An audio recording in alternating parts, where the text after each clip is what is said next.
Boa noite a todos, graça e paz do Senhor. Deus é bom, nos dá mais uma vez a oportunidade de estarmos reunidos para adorá-lo. Eu quero agradecer por todas as pessoas que nos visitam, você que veio aqui, quem sabe pela primeira vez ou tem vindo aqui nos visitar. Nossa gratidão a Deus, e eu tenho certeza que o Senhor Jesus está aqui, está presente aqui para nos abençoar, pois essa é a promessa que Ele fez. Onde estiverem 2 ou 3 pessoas reunidas no nome dEle, então Ele se faz presente. Glória a Deus por isso. Tem um aviso aqui, primeiro um aviso de utilidade pública, que é um pedido aqui da Cristina. Eu tenho aqui os telefones, os contatos, que é lá da rua Pica-Pau, número 367. Aconteceu um acidente, onde a casa pegou fogo, e aí complicou, né? E aí queimaram seus móveis e criou-se um transtorno, um prejuízo muito grande. Então a gente está fazendo aqui um pedido aos irmãos: se você tem móvel, algum móvel que você possa doar, ou queira doar, ou sinta no coração de doar alguma coisa para esta família, por favor nos procurar. Amém? E nós vamos então recolher isso e levar até esta família para a glória do Senhor. Amém? Outro aviso é que toda segunda-feira nós temos o nosso culto aqui, visando bênção financeira na nossa vida. Quem é que não precisa do cuidado e da prosperidade de Deus na vida financeira? Então, segunda-feira, 15 para 7, das 15 para 7 da noite até as 7:30 da noite, nosso culto aqui de busca da presença de Deus no que diz respeito à vida financeira. Então, amanhã vai ter aqui o culto, vai ser uma bênção, venha participar. E depois do culto tem sempre um coffee break, um momento de papo legal e comer alguma coisa também. Então venha participar conosco, vai ser uma bênção.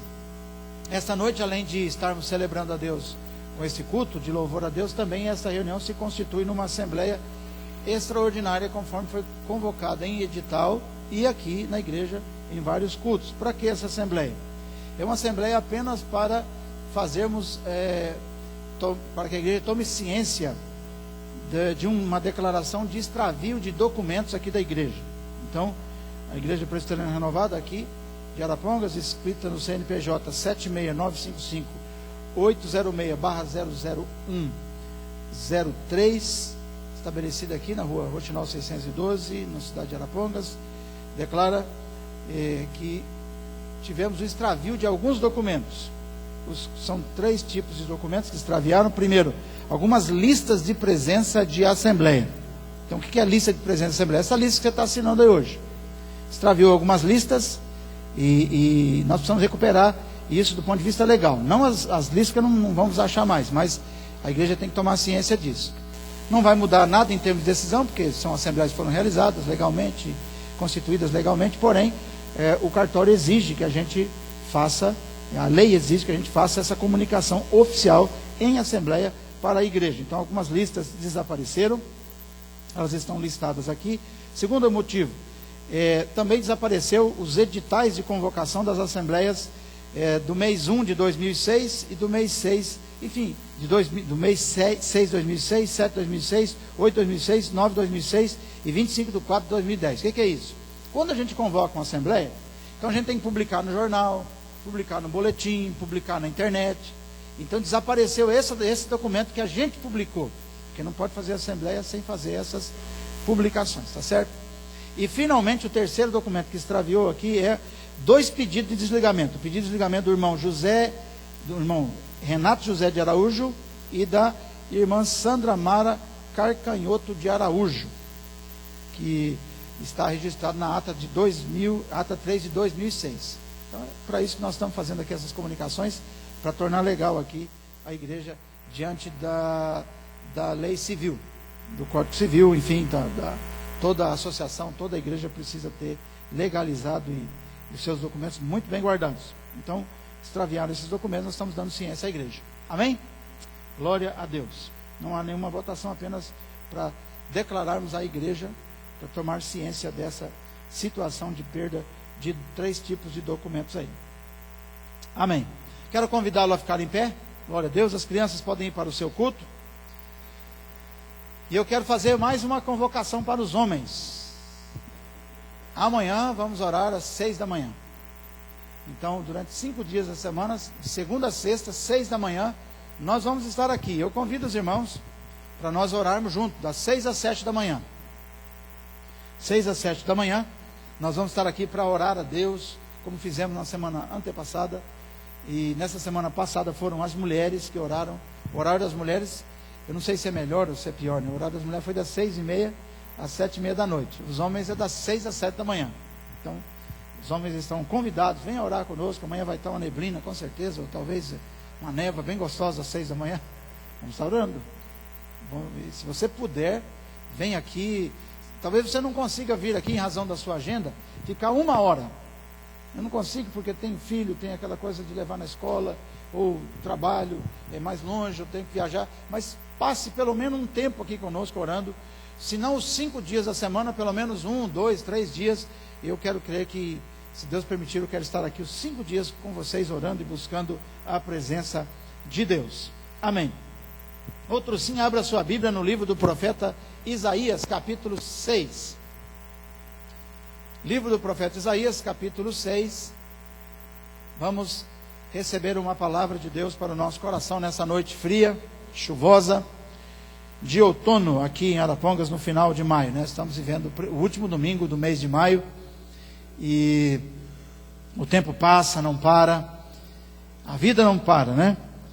E é bom que ela não pare mesmo, né? Glória a Deus. Isaías capítulo 6, verso 1.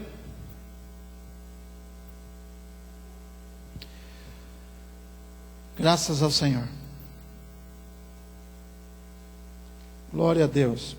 No ano da morte do rei Uzias, eu vi o Senhor assentado sobre um alto e sublime trono, e as abas de suas vestes enchiam o templo. Dele cada um tinha 6 asas, com 2 cobria o rosto, com 2 cobria os seus pés, e com 2 voava. E clamavam uns para os outros, dizendo: Santo, Santo, Santo é o Senhor dos exércitos, toda a terra está cheia da sua glória. As bases do limiar se moveram à voz do que clamava, e a casa se encheu de fumaça. Então disse eu: ai de mim, estou perdido, porque sou homem de lábios impuros, habito no meio de um povo de impuros lábios, e os meus olhos viram o Rei, o Senhor dos exércitos. Então um dos serafins voou para mim, trazendo na mão uma brasa viva, que tirara do altar com uma tenaz.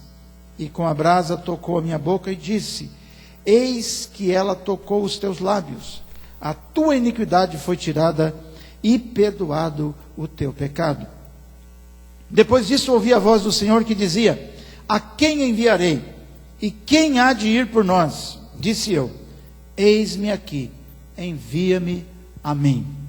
Vamos repetir essa expressão? Disse eu: eis-me aqui, envia-me a mim. Glória a Deus. Nós vamos orar para Deus falar o nosso coração. Nós lemos a Bíblia, nós lemos o texto sagrado, e agora nós vamos pedir a voz de Deus para falar conosco. E eu estava me lembrando aqui há pouco do irmão Adnan, o nosso irmão que trabalha conosco, trabalha tanto no projeto da escola de futebol, bem como é o técnico de som oficial aqui da igreja. Ele passou nessa semana por 72 horas de quimioterapia. Então ele tem um tumor localizado aqui na altura do tórax, lá por dentro, e o tumor ganhou vida de novo, então ele precisou fazer quimioterapia. Então ele retirou a medula e foi para o hospital e fez 72 horas de quimioterapia. Tenho conversado com a família dele e ele não passa bem, em razão das reações adversas da quimio. Então vamos orar pelo Adnan também nesse momento. Amém, irmãos? Ele precisa muito da graça de Deus, moço novo, tem uma família muito bonita, muito abençoada, e é um homem de Deus, tremendo homem de Deus. Vocês conhecem o Adnan, não precisa nem dizer, né? Esforçado, querido, e nós vamos orar por ele agora, e vamos também orar para Deus falar conosco. Pai, nós te agradecemos pela vida do Adnan, pela preservação da vida dele, também pelo tratamento que ele está se submetendo. Ó Deus, e agora ele está por esse momento de adversidade, Deus, em relação à quimioterapia que ele foi submetido, Senhor. Lá onde a Dina está, na sua casa, ó Deus, tendo que repousar, tendo todo o cuidado para recuperar-se. Pai, coloca as tuas mãos. Para o Senhor nada é impossível. Nada é impossível, Senhor. Toca lá no tórax, ou toca onde está alojada a enfermidade e cura, porque o Senhor levou sobre si as nossas dores na cruz do Calvário.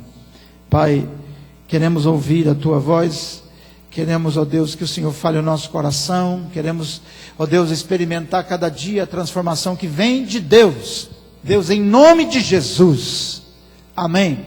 Graças a Deus, pode assentar-se.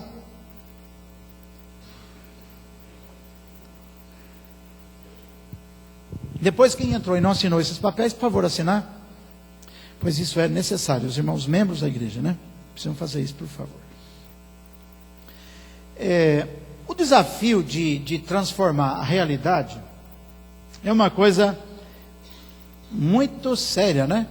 Estamos vivendo aí estamos às portas, né, a menos de um mês de uma Copa do Mundo, onde o governo brasileiro ficou muito feliz quando conquistou, junto à FIFA, o direito de sediar a Copa do Mundo. E a notícia, enfim, do sediar a Copa do Mundo foi uma coisa assim que soou muito bem para boa parte dos brasileiros à época, e especialmente os integrantes do governo. E eles então fizeram um cronograma de muitas obras, além dos estádios, é claro. Mas a gente está percebendo que as obras de mobilidade urbana, enfim, aeroportos e tantas outras coisas, não ficou nada pronto. Grande parte das coisas não aconteceu, não conseguiram transformar. Eles sonharam, pensaram, os recursos inclusive existem, não faltou recursos, faltou condições de fazer, faltou, enfim, vontade política, não sei, mas questão de gestão. A verdade é que não se conseguiu fazer a transformação que se desejava. Eu estive há pouco tempo em Cuiabá, e a cidade está realmente um poeirão muito grande, já tem muita poeira por lá, né? E uma coisa impressionante, a cidade está aberta, eles não conseguiram fazer muita coisa. Várias vezes tenho estado em São Paulo, e ali você percebe os aeroportos não estão prontos. Que coisa, hein? Não conseguiu transformar a realidade. E é claro, irmãos, que a transformação de realidade na nossa vida não é uma coisa simples, não é uma coisa fácil. E poucos conseguem alcançar, por exemplo, a transformação desejada da sua própria vida, de sua vida financeira, sua vida familiar. E as pessoas vivem sonhando em ter uma vida transformada em alguns aspectos. Não é fácil, não é fácil. E o que tem acontecido muitas vezes é que as pessoas sonham transformação, mas a transformação tem acontecido num sentido contrário. Para muitos a vida tem piorado ao invés de melhorar. Sabia? Tem piorado. As pessoas sonham com transformação, querendo ir para frente, estão voltando. O que é isso? Hoje também, falando em transformação, usando a expressão transformação, ou a palavra transformação, fala-se muito da qualidade, digamos, inferior dos cristãos da atualidade, relacionando-se aos cristãos do passado. Claro que tem muita nostalgia nessa conversa, mas é verdade sim, que temos tido uma geração, ou parte de uma geração de cristãos, cuja vida não foi transformada, ou não está sendo transformada, ou tem um nível de transformação muito pequeno. Muito pequeno. Percebe-se que o Evangelho teve pouca influência na vida de determinadas pessoas que se dizem cristãs. Que sucumbem ou se sucumbem a coisas assim muito básicas da vida cristã. Que não suportam tentações, que não suportam determinadas adversidades, desviando-se da fé ou descumprindo os princípios ou as exigências da palavra de Deus. Da palavra de Deus. Isso é muito sério, uma pessoa se dizer cristã e não fazer por onde, ou não demonstrar com a sua vida a sua transformação. É uma coisa muito grave, porque alguém se dizer cristão, ou parecido com Cristo, porque essa é a tradução da palavra cristão. Uma pessoa que se diz, eu sou cristão. Quer dizer, o cristão, ele precisa basicamente andar de acordo com os princípios da palavra de Deus. A vida dele precisa ser um livro aberto e um livro de acordo com a palavra de Deus. Muita gente não consegue. Por que eu estou falando isso nessa noite? Porque nós acabamos de ler um texto da Bíblia, onde nós encontramos um profeta de Deus, um tremendo profeta de Deus, um grande homem de Deus, o profeta mais messiânico dos profetas. Quando eu digo messiânico, o profeta que mais falou acerca da vinda de Jesus. E a impressão que a gente tem é que este homem foi chamado genuinamente por Deus. Então fale comigo assim, eu também fui chamado. Foi chamado mesmo? Não? Pergunta, irmão, você foi chamado por Deus? Foi chamado por Deus. Então, o profeta Isaías foi chamado por Deus. Quando a gente lê esse texto, pelo menos essa é a minha interpretação, quando a gente vê aqui, ele tem uma visão de Deus, quando ele vai orar no templo, quando ele vai orar ao Senhor, quando ele vai buscar a presença de Deus, ele tem uma visão aqui no capítulo 6, e diz a Bíblia que ele teve essa visão no ano em que morreu o rei Uzias, ou Josias, que é o mesmo, e diz ele que ele viu o Senhor. Ele viu o Senhor. Estava sentado sobre um alto e sublime trono. Olha a visão que ele tem de Deus. E as abas das suas vestes enchiam o templo. Serafins, uma espécie de anjo, né? Estavam por cima dele, cada um tinha 6 asas, com 2 cobria o rosto, com 2 cobria os seus pés, e com 2 voava. E diz o texto que eles clamavam, os anjos, né? Clamavam uns para os outros, dizendo, Santo, Santo, Santo é o Senhor dos exércitos. Toda a terra está cheia da sua glória. Esse era o canto, esse era o clamor dos anjos lá no lugar onde estava, ou onde está o Senhor. E diz a Bíblia que, ainda na visão, ele vê que as bases do lugar onde estava, né? Olha que interessante, se moveram à voz do que clamava. E a casa se encheu de fumaça. Então, Isaías, apavorado com aquela visão, ele diz, ai de mim, estou perdido, porque sou homem de lábios impuros. Habito no meio de um povo de impuros lábios, e os meus olhos viram o Rei, o Senhor dos exércitos. Que coisa incrível, não? Um profeta, o que o profeta mais usa? Qual é a arma mais poderosa do profeta? Você vai falar bem, a profecia, lógico que é profecia, mas ele fala a profecia com que jeito? Com a perna assim? Não, com a boca. Não é? E aí olha o que diz o texto. Ai de mim, estou perdido, porque eu sou homem de lábios. Você já pensou um profeta de boca suja? É o que ele está falando. Eu sou um homem de lábios impuros, diz ele. Aí ele diz que um dos anjos voou até ele e trouxe na mão uma brasa viva, uma brasa de fogo, hein? Que ele tirou lá do altar, uma espécie de garfo ou pinça, trouxe até ele, e com a brasa tocou a minha boca, diz o profeta Isaías. Tocou a minha boca. E disse, eis que ela tocou os teus lábios, e a tua iniquidade foi tirada, e perdoado o teu pecado. Aí o profeta diz, depois disso eu ouvi a voz do Senhor, que dizia, a quem enviarei? E quem há de ir por nós? Depois disso o Senhor diz, quem é que vai profetizar o meu nome? Quem vai por nós? Aí o profeta diz, eis-me aqui, envia-me a mim. Você percebe que esse é um homem de Deus, o profeta Isaías, capítulo 6, lá no capítulo 6 já do seu livro. Ele é chamado por Deus para ser profeta, mas parece que ele não tem as qualificações necessárias para ser um profeta de boca limpa. Ele era um profeta que ainda precisava de transformação. Então o tema dessa noite, para a nossa reflexão espiritual, para a gente refletir isso na nossa vida, colocar isso como um espelho diante de nós, olharmos no espelho para ver se a gente está também com a boca limpa, né, com a vida limpa, para ver se a gente está refletindo mesmo a imagem do Cristo a quem dizemos seguir, a quem dizemos servir. Então, vamos ver aqui o processo de transformação divina, porque é o que eu vejo aqui.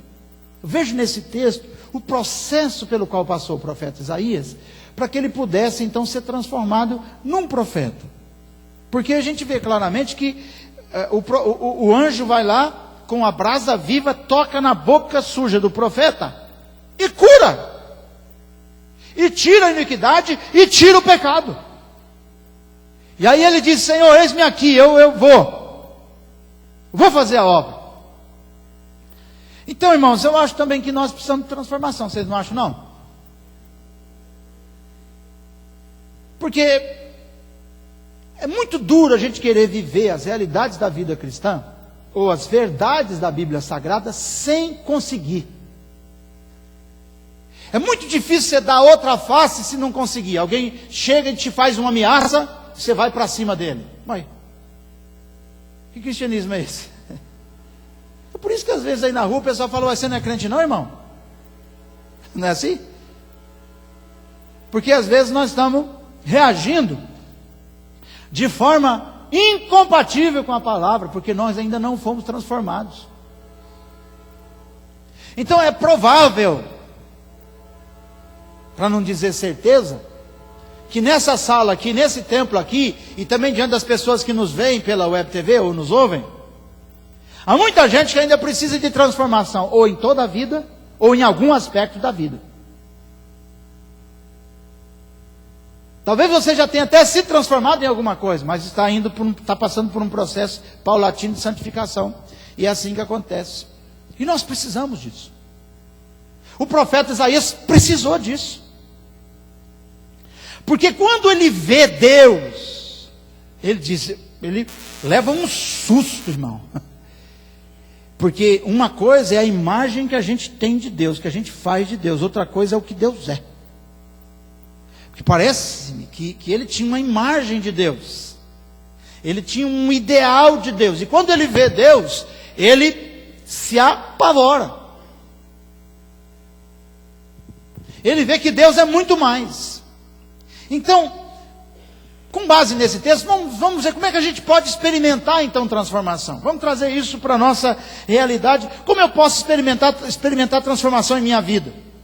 Como você pode experimentar transformação na sua vida? Como aconteceu aqui com o profeta Isaías, que logo depois que ele tem essa experiência, essa visão linda sobre Deus, poderosa, extraordinária, estarrecedora, ele no final diz: Senhor, eis-me aqui. Quando Deus fala: eu preciso de gente para fazer a minha obra, para me representar na terra, para ser meu na terra. Ele diz: Senhor, eis-me aqui, estou pronto, eis-me aqui. Primeiro ele fala: não tenho condições. Sou um homem de lábios impuros. Você aceita receber profecia? Vamos falar de profecia comum, né? Profecia como um dom, apenas não como uma vida, né? De alguém que é boca suja. Você vê o cara xingando na rua, falando mal de todo mundo, aí depois vai lá profetizar na sua vida? Como assim? A pessoa está adulterando, está roubando, está fazendo coisa errada, está brigando, batendo na esposa, ou não vou falar apanhando o marido, mas batendo no marido, e depois vai profetizar na vida dos outros. Como assim? Não é ruim, não é uma coisa esquisita demais? Então, como é que eu faço para ser transformado, para eu me tornar um profeta de Deus, no sentido de vida com Deus, de alguém que vai levar e fazer a missão de Deus na minha vida? Esse texto nos dá informações importantes. Nos dá informações, primeiro, reconheça que você precisa mais de Deus. Fala isso com seu amigo aí, com seu irmão, com uma pessoa que está... Reconheça que você precisa mais de Deus. Fala: você precisa mais de Deus. Precisa mais de Deus. Irmão, nós precisamos mais de Deus. Muitas vezes eu tenho visto pessoas que estão na igreja e a impressão que a gente dá é que ela não precisa mais de Deus. Para que Deus? Já está tudo bem. Por que Deus? Mas não preciso mais de Deus. Então diminui a frequência na igreja, diminui o envolvimento, o comprometimento com as coisas do reino de Deus. E as pessoas estacionaram na vida com Deus. Não ora mais, não lê mais a Bíblia. Tem gente cuja Bíblia está, não vou dizer enferrujada, porque a Bíblia não enferruja, né? Mas está empoeirada. Tem 4, 5 versões da Bíblia no celular, não lê, não precisa mais de Deus. Não sei porquê, mas não tem vontade mais das coisas de Deus, ou está assim bem apagado, está bem, uma coisa incrível está acontecendo com muitos cristãos, um nível assim, baixo, né? Uma coisa assim, uma coisa, qualidade, uma vida rasante, voando baixo. Está voando baixo. Enquanto que Deus quer que nós voemos alto, como águias. Você e eu precisamos mais de Deus. E olha que eu e você sabemos como buscar a Deus. Nós sabemos. Nós precisamos mais de Deus. Então reconheçamos isso, que nós precisamos mais de Deus. A segunda coisa, que é o processo de transformação, porque na verdade o Isaías vai lá e ele percebe que ele precisa mais de Deus. Não estava bom, a vida dele não estava boa. Segunda coisa, tenha uma visão mais elevada de Deus. Tenha uma visão mais elevada. O Isaías tinha uma visão de Deus, a visão que ele tinha aprendido com seus pais, a visão que ele tinha aprendido com os mestres da lei, com os escribas, com certamente aquelas pessoas que tinham muito conhecimento, contaram muita história para ele, e evidente, era muita coisa que ele sabia. Mas agora, quando ele vê Deus, ele tem uma visão mais elevada de Deus. E nós precisamos também ter uma visão mais elevada sobre Deus. Pelo fato, muitas vezes, de termos uma visão pequena acerca de Deus, pequena acerca da grandeza, pequena acerca da santidade de Deus, pequena acerca da severidade de Deus, pequena acerca do amor de Deus, nós então temos uma vida espiritual aquém daquela que poderíamos ter. E essa visão aqui do profeta Isaías mostra que ele teve uma visão mais clara, mais elevada acerca das coisas de Deus. Isso é muito interessante. A gente vai perceber aqui que ele tem uma visão correta de Deus, que é o que a gente precisa ter. Visão distorcida de Deus causa muitos problemas. Veja que Isaías conheceu o rei Uzias. O rei Uzias havia morrido, porque diz o texto aqui, que no ano da morte do rei Uzias, eu vi o Senhor. Então, Isaías vê Deus. Ele viu Deus na vida do rei Uzias, viu, porque Uzias foi um grande rei. Foi um homem tremendo na presença de Deus. Reinou por 52 anos. Mas morreu. Os reis dessa terra, por melhor que eles sejam, morrem. Os grandes homens dessa terra, por maiores que eles sejam, morrem. E esse rei Uzias, por isso ele é citado aqui, ele fez muita coisa boa. Foi um homem que edificou muitas cidades em Israel, em Judá especificamente. Foi um rei que trabalhou muito a questão da agricultura. Foi muito sábio. Mas agora ele está morto. Morreu. Agora, nessa visão que ele tem do rei, dos reis, do Senhor dos exércitos, do Senhor, diz a Bíblia que ele viu Deus assentado num alto e sublime trono. Então a visão que ele tem de Deus é maior do que o rei que reinava sobre eles. E que a nação evidentemente estava lamentando a morte do seu rei. Um Deus tremendamente grande, inigualável, definitivamente entronizado. Os reis dessa terra morrem, os reis dessa terra passam, mas o nosso Deus está acima de todo o reinado. Aleluia. Essa é a visão que ele tem de Deus, um Deus mais elevado. Que às vezes a gente começa a ver a vida, ainda que como cristãos, sob a perspectiva dos reinos, dos feudos, dos domínios desta terra. Estamos aproximando de mais uma eleição e às vezes a gente fica com medo. Meu Deus, será que nós vamos ficar sendo governados desse jeito até quando? Governado por essa gente até quando? Mas eu quero que você saiba, o rei Uzias morreu. Mas Deus não morre, Ele permanece para sempre. Ele é rei que está entronizado para todo o sempre. E o profeta tem essa visão do rei dos reis, do Senhor. Eu vi o Senhor assentado sobre um alto e sublime trono. Então a nossa visão de Deus tem que ser cada vez mais aumentada. Nós temos que crer num Deus que está muito lá em cima, acima de toda a perspectiva humana. Isso é muito interessante. Outra coisa interessante que Isaías viu, e ele está conhecendo a grande elevação, o quão grande é Deus, além de ele ver Deus como um rei que está acima dos reis, ele viu Deus como um Deus que é um guerreiro, o que é o guerreiro dos guerreiros, que é o Senhor, diga comigo, Ele é o Senhor dos exércitos. Claro que Isaías conhecia essa linguagem como profeta, ele conhecia essa linguagem de guerreiro. Sabe por quê? Porque o rei Uzias, ele conseguiu levantar um exército da nação de 307.500 soldados. É um grande exército, não? Mais de 300 mil pessoas no exército de Judá. Então ele foi um vencedor de grandes guerras, mas agora ele está morto. Um guerreiro morto, o que adianta? Mas o texto diz que Isaías, com a visão do rei Uzias, é um rei morto, um rei que criou um exército enorme. Para aquela realidade, um exército de 300 mil pessoas, 307 mil pessoas.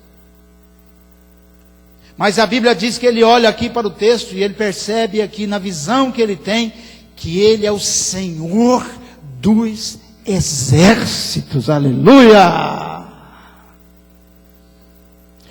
Os exércitos de Uzias guerrearam e ganharam guerras para a nação do profeta Isaías, para a nação dele, para o povo dele, foram guerras. Ele conheceu guerreiros ferozes, guerreiros tremendos na sua nação, chefes de exércitos. Sobretudo Uzias, que era um grande chefe de exército, era o rei da nação. Mas ele agora conhece o Senhor dos exércitos. Irmãos, o Senhor dos exércitos peleja por nós. Eu não tenho tempo aqui para citar as guerras do Senhor. As guerras que o exército do Senhor ganhou para o seu povo.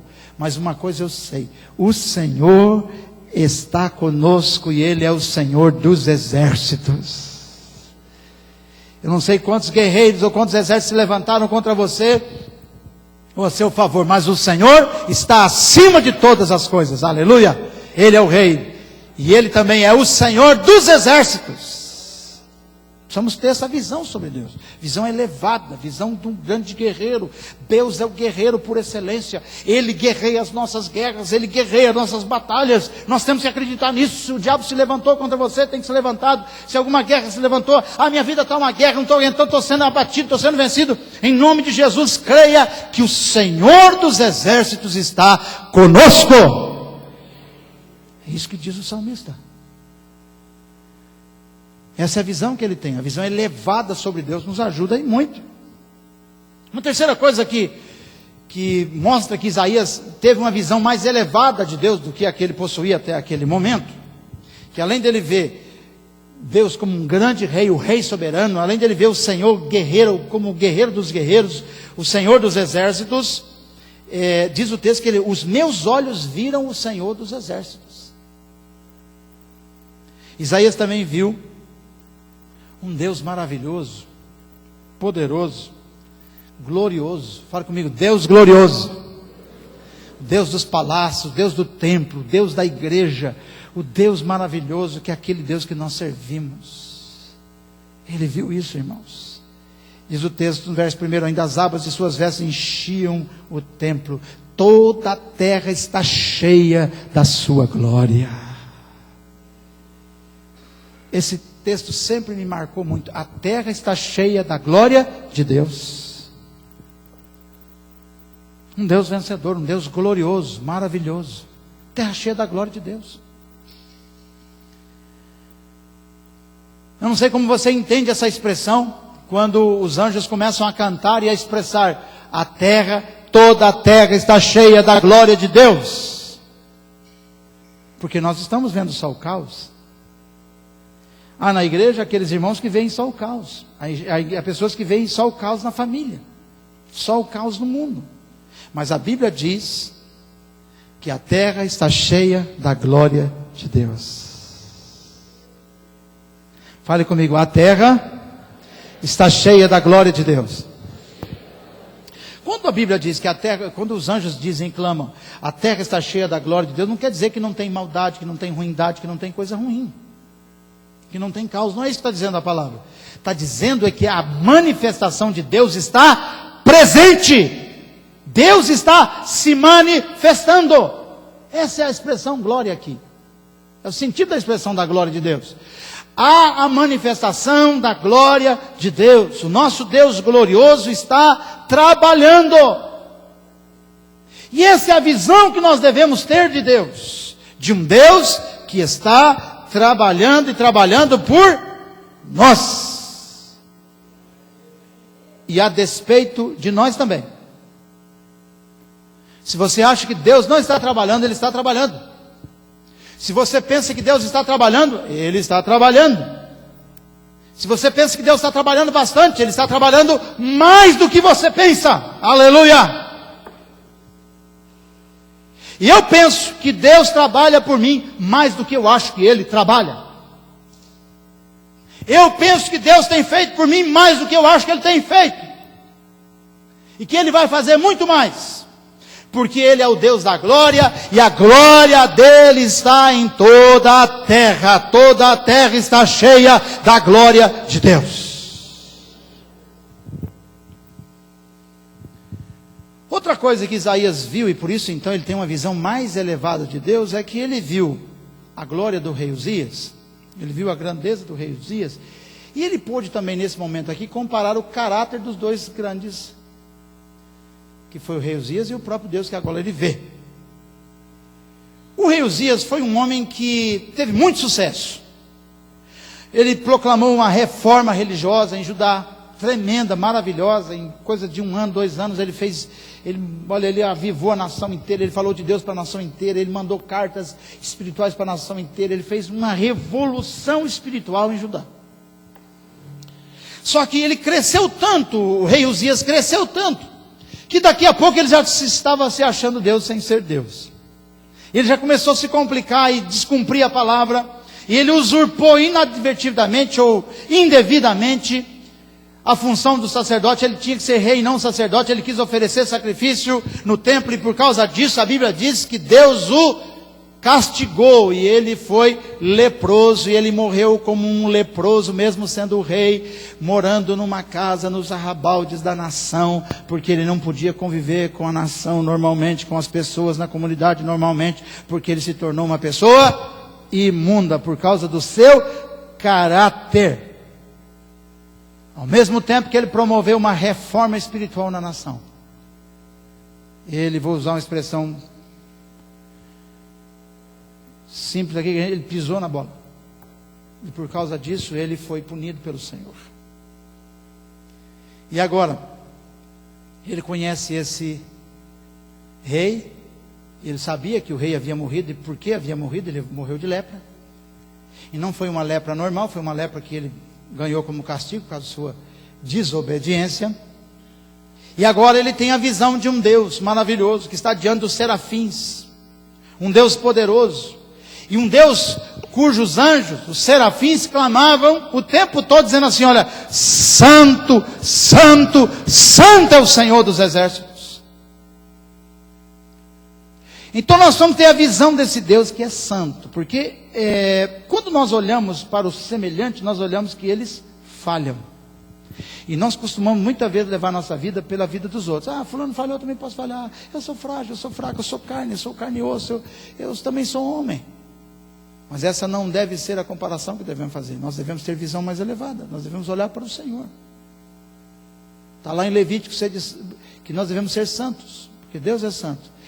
E o apóstolo Pedro repete essa informação como uma exortação na sua carta dizendo que nós devemos ser santos como o Senhor é santo. Precisamos ter uma vida santa, uma vida consagrada, buscar consagração na nossa vida, sob pena de não conquistarmos aquilo que Deus tem para nós, de não realizarmos aquilo que Deus tem para realizar através de nós. Esse é o processo de transformação pelo qual precisamos passar. Em terceiro lugar, nós percebemos que o processo de transformação na vida de Isaías passa por ele ter uma visão mais correta dele mesmo. Vocês acham que quando ele foi orar, antes de ter essa visão, quando ele teve essa experiência, você acha que ele tinha a visão de si mesmo que deveria ter?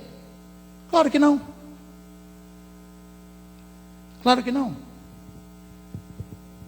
Então a visão de Deus na vida dele trouxe profundas transformações. Quando ele vê Deus, ele diz: ai de mim, eu vou perecendo, eu sou pecador, eu sou homem de lábios impuros. A visão que ele tem de Deus irrompe nele, ou mostra para ele que ele é um grande pecador, que ele estava perdido, e que o pecado dele colocava ele numa condição de condenado. Ele se sente um condenado, uma pessoa que realmente não merecia estar ali, não merecia viver, não merecia fazer o que ele estava fazendo. Será que nós estamos preocupados com isso, irmão? Ou nós estamos fazendo as coisas assim, vamos fazer.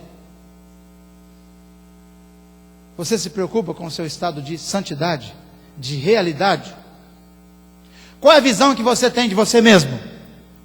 Você tem a visão correta de si mesmo? Você está se achando e na verdade não é nada. O profeta Isaías, nesse momento que ele vê a Deus, ele diz: eu sou um homem de lábios impuros, e vivo no meio de um povo de lábios impuros. A marca da impureza de lábios era uma coisa tremenda nos dias dele.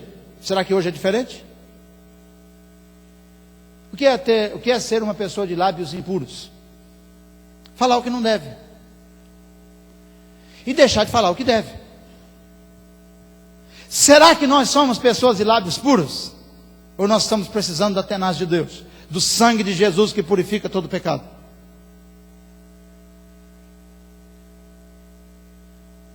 Será que como pai eu tenho lábio puro para poder educar meu filho? E que a minha expressão de educação, a minha expressão de oração para o meu filho tem eco no mundo espiritual ou na cabeça dele? Ou eu não tenho autoridade nenhuma para falar aquilo que eu falo?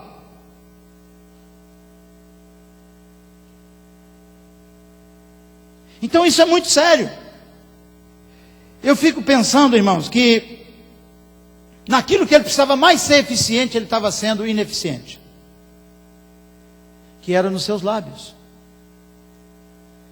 Muitas vezes nós falamos, uma coisa que a gente precisa prestar atenção é que nós murmuramos além da conta.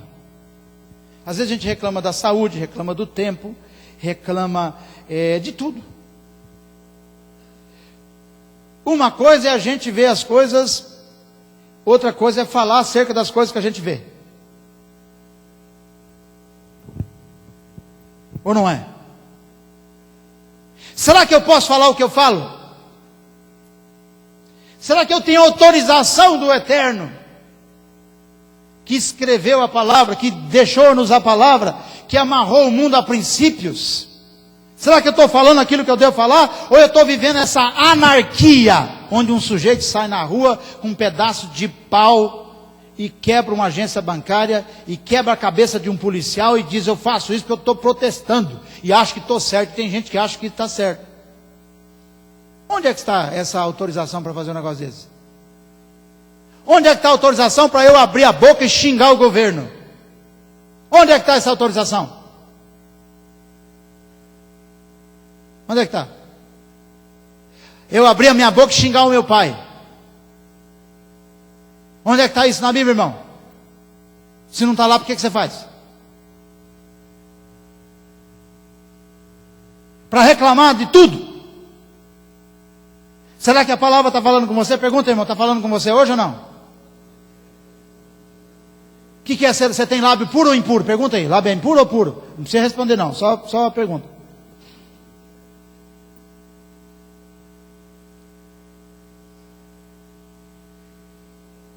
Então nós precisamos passar uma régua, né?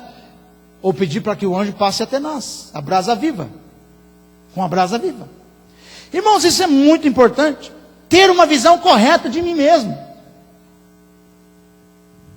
Eu preciso fazer um diagnóstico exato daquilo que eu sou, daquilo que eu faço e deixo de fazer, sob pena de não ser transformado. Porque o profeta Isaías foi transformado pela graça de Deus, pela graça do perdão do pecado, pela graça do tirar da iniquidade. Mas tudo isso aconteceu porque ele reconheceu, porque ele teve uma visão correta acerca de si mesmo. Agora aquele sujeito, aquela mulher, que tem uma visão soberba acerca de si mesmo e das coisas, e que olha de cima para baixo, e diz às pessoas aquilo que acha, e diz de tudo aquilo que acha, então você tem que tomar cuidado, porque sob pena de acontecer com você o que aconteceu com o rei Uzias. Eu prefiro que aconteça com você o que aconteceu com o profeta Isaías. Uzias morreu pela sua soberba. Isaías reviveu pela sua humildade, pelo seu arrependimento. Ele reconheceu quem ele era. Então eu penso que as nossas vindas aqui na igreja, que os nossos contatos com a palavra, devem ser contatos para pedir transformação, para nos submetermos à transformação. Irmãos, vamos deixar o velho homem de lado e vamos revestir-nos do novo homem, como ensina o apóstolo Paulo. Com simplicidade. Aleluia. Graças a Deus. Essa semana eu li um post do pastor Danilo Figueira, pastor da comunidade cristã de Ribeirão Preto, que é um amigo e um grande homem de Deus. E ele colocou um post assim, reclamando dos apologetas de fundo de quintal, ou de Facebook. Gente que não conhece a Bíblia, que não leu a Bíblia nem uma vez inteira, e que fica dando palpite teológico na vida dos outros, falando mal dos outros, falando mal daquilo, falando de gente que nem conhece. O que eu posso falar do Barack Obama? Fala para mim. O que eu tenho a ver com a vida daquele homem? Eu posso até concordar ou não com alguma atitude que seja veiculada, que às vezes nem sempre o que está veiculado é o que é o que de fato é, não é? Então nós precisamos tomar cuidado com essa abertura que existe para a comunicação, com essa liberdade, com cara de libertinagem, com atração de libertinagem. Precisamos tomar cuidado para nós não termos também a nossa boca contaminada, porque você é de lábio impuro, e como é que você vai profetizar depois? O apóstolo Tiago fala, não tem como uma fonte produzir dois tipos de água, né?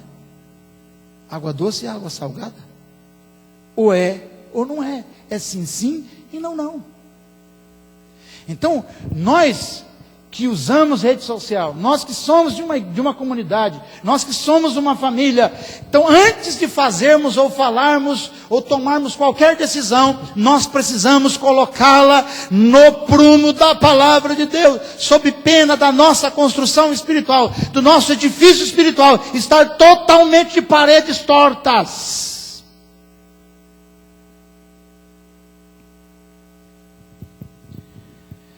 Mas infelizmente só consegue ver acerca de si mesmo aquele que tem um encontro com Deus, como o profeta Isaías teve. Aqueles que não tiveram um encontro com Deus, vai ouvir um sermão como esse, vai entrar aqui, vai sair aqui. Xinga a sogra hoje, amanhã vai xingar o sogro também. E vai querer profetizar na vida dos outros ainda. É um problema, não?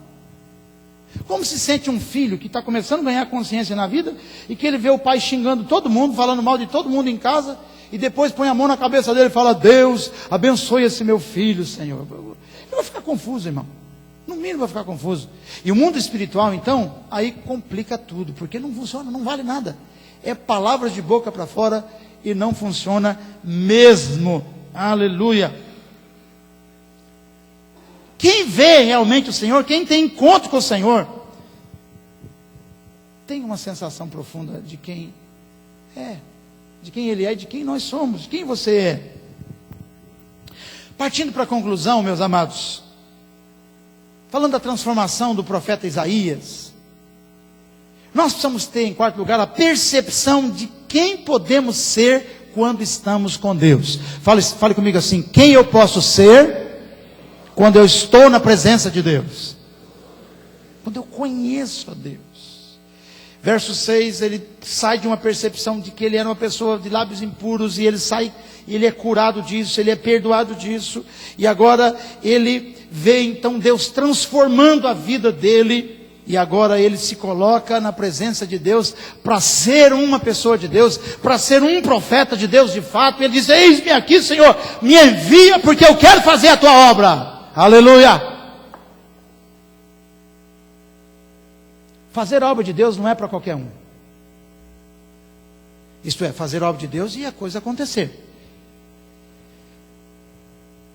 Ter resultados. Sabia? Para ter resultado não é para qualquer um. Uma pessoa muito simples pode gerar um resultado estrondoso no mundo espiritual. Você pode gerar resultados sobrenaturais para a sua vida, quando você tiver a visão correta acerca de Deus e acerca de você mesmo, acerca de nós mesmos. Aí Isaías percebeu nessa visão que ele podia fazer a diferença, como de fato fez.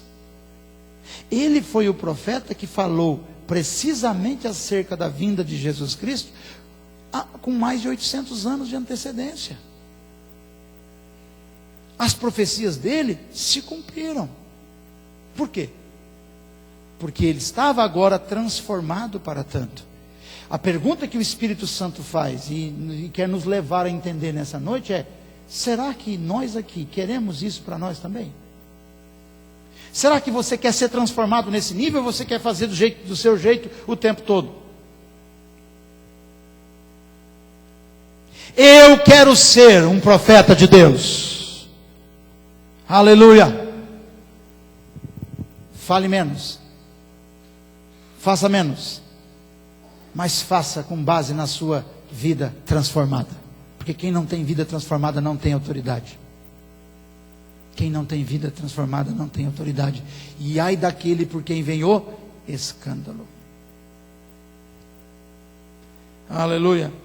O Senhor diz ao profeta, uma voz do céu veio até ele e dizia: a quem enviarei e quem há de ir por nós? Antes de Deus me chamar, me comissionar para que eu possa ir, ele mostrou-se, revelou quem ele era. Depois ele revelou quem era o profeta, quem ele era, quem Deus era, quem é o profeta. O profeta vê Deus, se vê. E agora Deus então diz: agora você pode ir, porque agora você sabe quem sou, quem você é, quem você está se tornando, e então agora você pode fazer a diferença. Eu posso fazer a diferença quando eu tenho a visão correta de Deus e tenho a visão correta de mim mesmo, e me corrijo em relação, e coloco por exemplo, oração. Nós vamos orar aqui essa semana, né? Aí nós vamos chegar aqui e falar: Senhor, me abençoa nisso, me abençoa naquilo. Qualquer oração que você fizer, se a sua vida está fora daquele padrão, ou se a sua oração está fora da vontade de Deus, não adianta nada. Você orar a semana inteira, não resolve, não vai acontecer nada, porque Deus obedece aos padrões da sua palavra. Amém ou não? É incrível como nós às vezes pecamos em coisas básicas da vida cristã. Vamos lutar, irmãos. Vamos buscar transformação, vamos nos rasgar, vamos nos quebrantar, nos prostrar diante de Deus, e Deus me transforma. Nós estamos precisando de um batismo de quebrantamento. Quanto mais quebrantamento, mais de Deus nós vamos ter. Você percebe que a via profética, que a unção profética vem sobre Isaías, a autorização para ele ir vem, o pedido para ele ir vem depois que ele passa por esse processo transformador, porque não podemos entender de outra maneira que Deus vai nos usar se nós estivermos com a nossa vida aquém. Não confundamos graça de Deus. Ou melhor, não vamos baratear a graça de Deus. Tudo que nós temos de Deus é da graça dele, é favor dele, é misericórdia dele. Mas nós não podemos confundir que Deus vai nos usar como ele gostaria de usar. Você pode até ser uma mula de Balaão, ser usado numa ou noutra circunstância. Você pode ser como um rei Tiro, dá uns tiros aí de vez em quando. Mas Deus quer usar você como um homem, uma mulher transformada para a glória dele. Para você chegar a dizer o que disse Paulo: não sou eu quem vive, mas Cristo vive em mim. E a vida que agora vivo, eu vivo na fé do Filho de Deus. Gálatas 2:19. Quando ele começa dizendo: não sou eu quem vive, eu já estou crucificado. Verso 20: eu vivo na fé do Filho de Deus. Vamos santificar a nossa vida. Vamos buscar mais a Deus, vamos nos derramar mais diante de Deus, vamos tornar Deus conhecido através da nossa vida. Sede meus imitadores como eu sou de Cristo, disse Paulo. Vamos tentar fazer isso a partir da nossa vida. E finalmente, irmãos, para a gente orar juntos, quinto lugar, o processo de transformação divina na vida do profeta Isaías é que quando você passa por esse processo, você é capaz de ter fé num Deus que abençoa no meio do caos. Fale comigo: um Deus que abençoa no meio do caos. Um Deus que prospera na miséria. Um Deus que dá vida no meio da morte. Um Deus que faz o vale de ossos secos se juntar, criar carnes, nervos e reviver e tornar-se num grande exército. Então Deus pode nos abençoar, mas para ter essa fé de um Deus que abençoa no meio do caos, nós precisamos passar pelo processo de transformação. A impressão que eu tenho é que a fé de muita gente é muito fraca, e por isso a pessoa faz tudo do jeito dela. E aí não acontece nada, então acontece só aquilo que ela consegue com a força dela. E aí o que acontece com a força dela é muito pouco, muito pequeno, inclusive até envergonha o nome do Senhor. Não é? Porque para andar com a Bíblia debaixo do braço é fácil, irmão, não é difícil, não é pesado, não é tão pesado, é difícil, não é coisa complicada.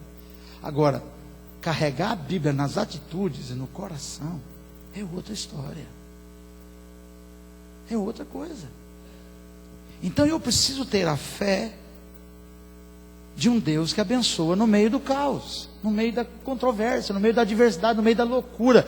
Um Deus onde Paulo e Silas estão presos, amarrados, açoitados. Um Deus que detona com a prisão num terremoto e solta os prisioneiros. Mas não solta apenas por soltar, solta para que eles preguem o evangelho para salvar outros que estão ali. Um Deus que solta Pedro lá da prisão. Está guardado por 16 soldados, por várias portas fechadas, Deus abre a porta. Um Deus que age no meio do caos. Eu tenho que crer nesse Deus que age no meio do caos. Mas para crer nesse Deus eu tenho que ter vida transformada. Um Deus que me dá força para eu colocar a mão sobre um canceroso e curá-lo em nome de Jesus. Não para a minha glória, mas para a glória dele. Mas quem conhece o Deus elevado, tem uma visão elevada de Deus, essas coisas podem acontecer. Para quem não tem, não pode acontecer. Então vamos nos dobrar diante de Deus, vamos nos humilhar, vamos nos quebrantar e vamos dizer: Deus, transforma a nossa vida, dá-nos a visão correta acerca do Senhor, mostra quem realmente somos, o que precisamos, e faz ser aquilo que o Senhor quer que sejamos, para fazermos a diferença nesse mundo. Coloque-se em pé em nome do Senhor.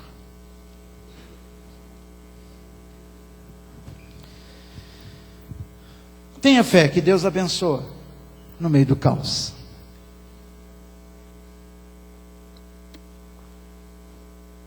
Deus é assim mesmo.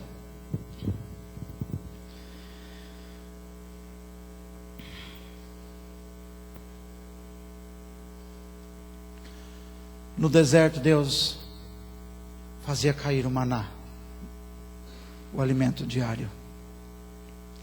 No deserto Deus fez vir as codornizes e as codornas para o povo comer carne à vontade. Deserto. Deus pode fazer tudo.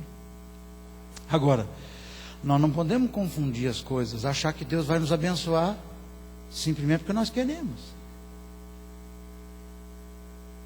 Sem transformação, não espere muito de Deus. Fala isso com a pessoa ao seu lado. Sem transformação, não espere muito.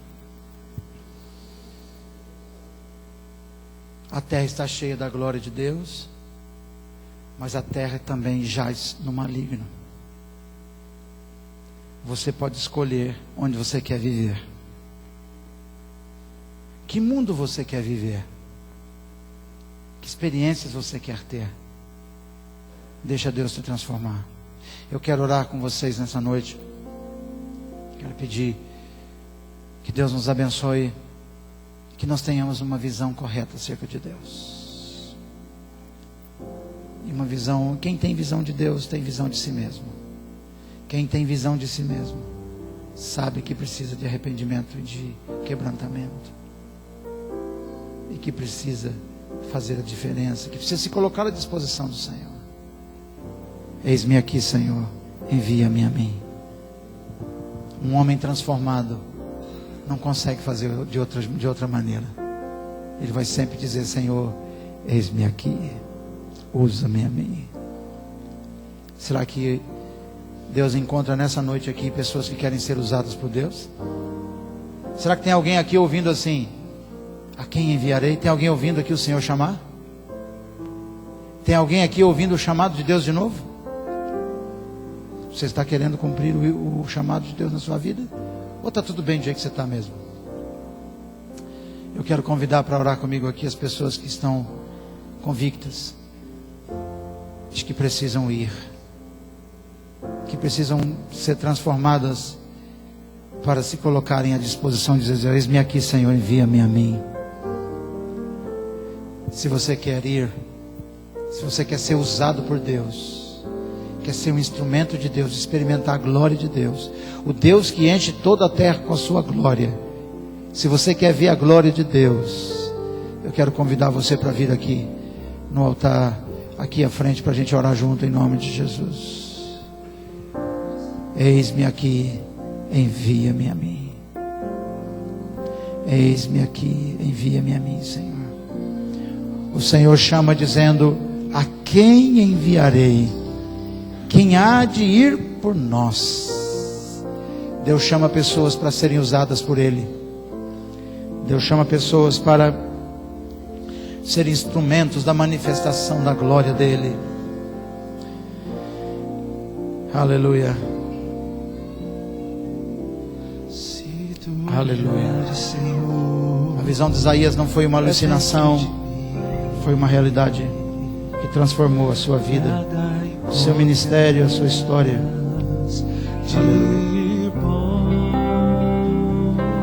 Aleluia. Mas um desejo tenho de ser transformado. Isaías não esperou duas vezes para responder à pergunta, ao chamado de Deus. Se você tem um chamado de Deus na sua vida, não espere para amanhã. Diga: Deus, eis-me aqui, envia-me a mim, usa-me. Aleluia.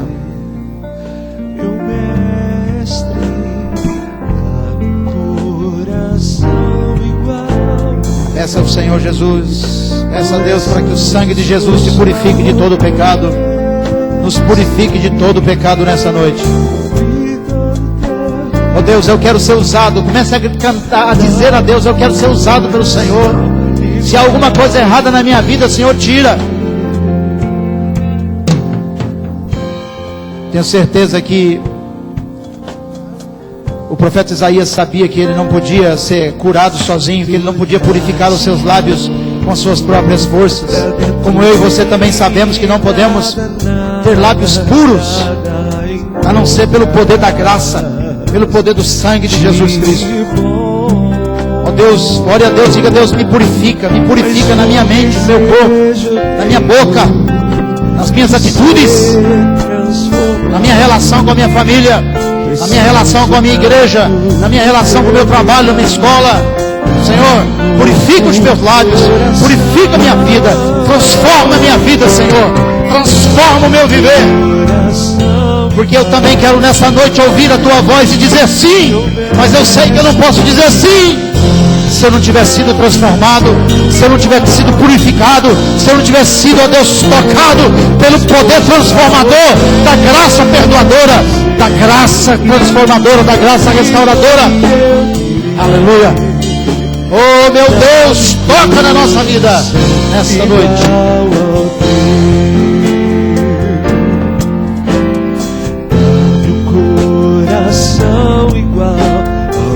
Dá-me um coração igual ao teu, Senhor. Dá-me um coração igual ao teu, coração disposto a obedecer, cumprir todo o teu querer. Aleluia. Dá-me um coração igual ao teu. Aleluia, Senhor. A impressão que eu tenho é de que o Espírito Santo de Deus está nesse lugar e está purificando corações, está purificando mentes e lábios. Me impressiona o fato de que o anjo vai lá no altar de Deus com uma pinça e pega uma brasa viva do altar e vem exatamente lá na boca do profeta e purifica a boca dele. Irmãos, Deus precisa ser cirúrgico na nossa vida também. Às vezes estamos escandalizando o nome de Deus, ou estamos fraquejando na missão de Deus na nossa vida, porque não permitimos transformação, porque não temos entrado na presença do Senhor. O desejo do meu coração, e eu tenho certeza que é o seu, e muito mais do de Deus, é de que você seja tocado nessa noite pela graça de Deus, exatamente onde você precisa, para ser um grande homem de Deus, uma mulher tremenda na presença de Deus, uma pessoa que vai ser usada por Deus, que vai ser luz, que vai pôr as mãos sobre a cabeça das pessoas e as suas mãos estarão limpas, que vai profetizar na vida das pessoas e a tua boca estará limpa, vai pôr a mão no bolso e ajudar